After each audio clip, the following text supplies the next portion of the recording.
Thank you, Dr. Naik, for your lucid explanation of Islam's concept of God.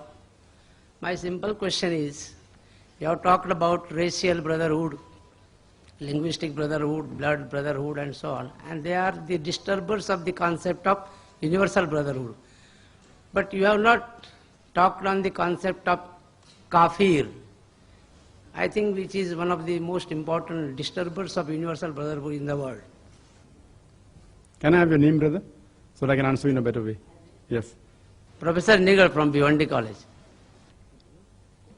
The professor has asked a question that I have spoken about various concepts. I've explained the concept of universal brotherhood and spoken that the concept of brotherhood based on blood relationship, on race, on caste and creed, etc., they cause disturbance. I haven't spoken on the concept of kafir.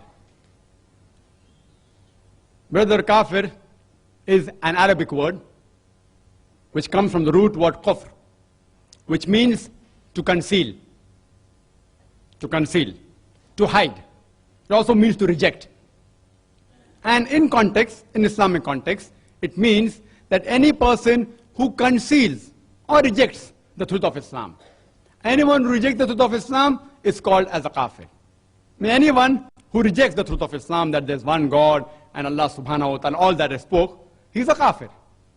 Any brotherhood besides the brotherhood of universal brotherhood of faith and the Islamic brotherhood, if it falls in other brotherhood based on anything, there can be 100 types of brotherhood. Brotherhood based on a particular region, whether it be India, whether it be Pakistan, whether it be America, all these other brotherhood, that is not in the purview of the brotherhood of faith, believing in the concept of one God, disturbs the universal brotherhood, including if you say that the kafirs, the brotherhood of kafirs, do they disturb? Yes, they disturb.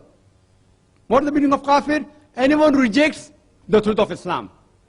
There are some non-Muslims who ask me questions, and during question answer, one of the cassettes, they said, that why do the Muslims abuse us by calling kafir? And people say that gets hurt. I said, see, kafir is an Arabic word which means a person who rejects the truth of Islam. It's an Arabic word for a person who rejects the truth of Islam. In English, if I have to translate, he becomes a non-Muslim.